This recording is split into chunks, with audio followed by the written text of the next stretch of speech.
नमस्ते।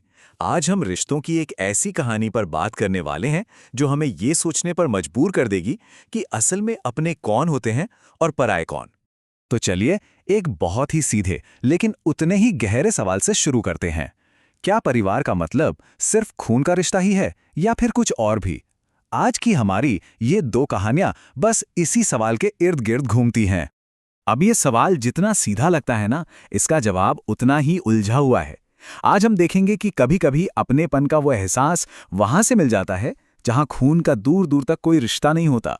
तो हमारी पहली कहानी में हम मिलते हैं एक ऐसी सास से जिनके 3 बेटे हैं और 3 बहुएं भी। लेकिन उन्हें अपनेपन और प्यार का एहसास मिलता है अपनी नौकरानी से। और यहां पर जो फर्क है ना, वो बिल्कुल साफ दिखाई देता है। एक तरफ हैं 3 बहुएं जो या तो फोन में लगी हैं या सीरियल देखने में, अपनी सास की कोई परवाह ही नहीं। और वहीं दूसरी तरफ है कमला, जो ना सिर्फ उनका मनपसंद खाना बनाती है बल्कि उनके थके हुए पैरों की मालिश करके और उनसे बातें करके उनका अकेलापन भी दूर करती है। और बस यही वो पल था, वो एक लम्हा जहां रिश्ता पूरी तरह से बदल गया। जब सास ने कमला से कहा, "तू सच में मेरी चौथी बहू है।" ये सिर्फ एक वाक्य नहीं था, ये एक माँ का अपनी बेटी के लिए वो प्यार और अपनापन था जो उन्हें अपनी सगी बहुओं से कभी मिल ही नहीं पाया। लेकिन ये जो गहरा रिश्ता बन रहा था, वो बहुओं की आंखों में खटकने लगा। जलन और असुरक्षा की भावना इतनी बढ़ गई कि उन्होंने एक बहुत ही कठोर कदम उठाने का फैसला कर लिया। उनका प्लान बहुत ही सीधा और सच कहें तो बहुत ही घटिया था।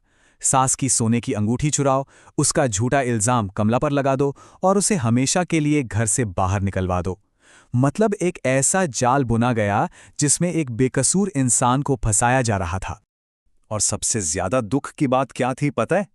कि सास के लाख कहने पर भी कि कमला चोर नहीं है, उनके अपने बेटों ने अपनी पत्नियों का साथ दिया। उन्हें अपनी मां के विश्वास से ज्यादा अपनी पत्नियों के झूठ पर यकीन था और बेचारी कमला को घर से निकाल दिया गया। चलिए अब एक और कहानी की तरफ बढ़ते हैं जो बिल्कुल इसी सवाल से जुड़ी है। ये कहानी है एक माँ सारिका और उनकी अपनी सगी बेटी पूजा की। मिलिए सारिका जी से, एक ऐसी माँ जिन्होंने अपनी बेटी पूजा को भाई बहुत लाड़ प्यार से पाला था। लेकिन जैसे जैसे पूजा बड़ी हुई, वो अपनी ही माँ की जैसे दुश्मन बन गई। हर छोटी बड़ी बात पर उनका अपमान करती। जरा सोचिए इस बात को, जब एक पिता अपनी बेटी से कहते हैं कि माँ से माफी मांगो, तो बेटी का जवाब क्या होता है? My foot. ये एक छोटा सा जवाब ही पूजा के पूरे रवैये को बयां कर देता है। और मतलब हद तो तब हो गई जब पूजा ने अपनी सहेलियों के सामने अपनी माँ का मजाक उड़ाते हुए कहा, "इनका हुलिया देखो, क्या ये किसी भी एंगल से मेरी माँ लगती हैं?" सोचिए, अपनी ही माँ के लिए एक बेटी के ऐसे शब्द। अब एक माँ का दिल तो टूटना ही था। सारिका बस यही सोचती रहती कि आखिर ऐसी क्या गलती हो गई। जिस बेटी को उन्होंने अपनी जान से ज्यादा चाहा, वो आज उनके लिए एक अजनबी क्यों बन गई है? कहते हैं ना, जब अपने साथ छोड़ देते हैं तो कोई और उस खाली जगह को भरने के लिए आ ही जाता है।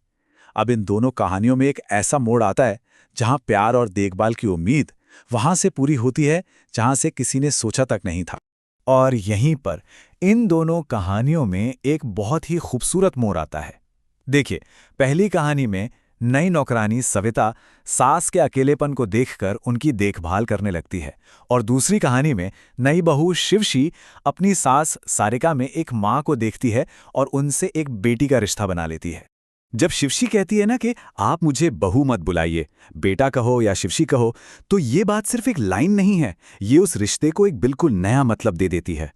वो सिर्फ एक बहू बनकर नहीं, बल्कि एक बेटी बनकर उस घर में आई थी, जो प्यार देना भी जानती थी और पाना भी। तो अब हम पहुंचते हैं इन कहानियों के आखिर में, जहां किरदारों को मिलता है अपनी गलतियों का सबक। एक ऐसा सबक जो शायद उन्हें जिंदगी भर याद रहेगा। आखिर में होता क्या है? दोनों ही कहानियों में गलती का एहसास होता है। पहली कहानी में तीनों बहुएं इस बात को मान लेती हैं, जो एक नौकरानी दे सकती थी, थोड़ा प्यार, थोड़ा वक्त, वो हम नहीं दे सकी। और दूसरी तरफ पूजा अपनी माँ और भाभी के बीच गहराता प्यार देखकर जलने लगती है और तब उसे समझ आता है कि उसने क्या खो दिया है। तो सवाल यह है कि इन कहानियों से हमें सीखने को क्या मिला? यही कि सच्चा रिश्ता खून या किसी टाइटल का मोहताज नहीं होता। ये तो प्यार, सम्मान और एक दूसरे को समझने जैसे कामों से बनता है। रिश्ता वो है जो निभाया जाए, सिर्फ बताया ना जाए। और आखिर में बात बस इतनी सी है, एक सीधी और सच्ची बात। जो प्यार देता है उसे प्यार मिलता ही है। रिश्ता चाहे कोई भी हो, सास बहू का, माँ बेटी का, या फिर एक मालकिन और नौकरानी का। तो आखिर में एक सवाल अपने आप से पूछने वाला है, हम सब अपने रिश्तों में क्या कर रहे हैं? क्या हम प्यार देने वाले बन रहे हैं, या सिर्फ प्यार पाने की उम्मीद लगाकर बैठे हैं? इस पर सोचिएगा जरूर।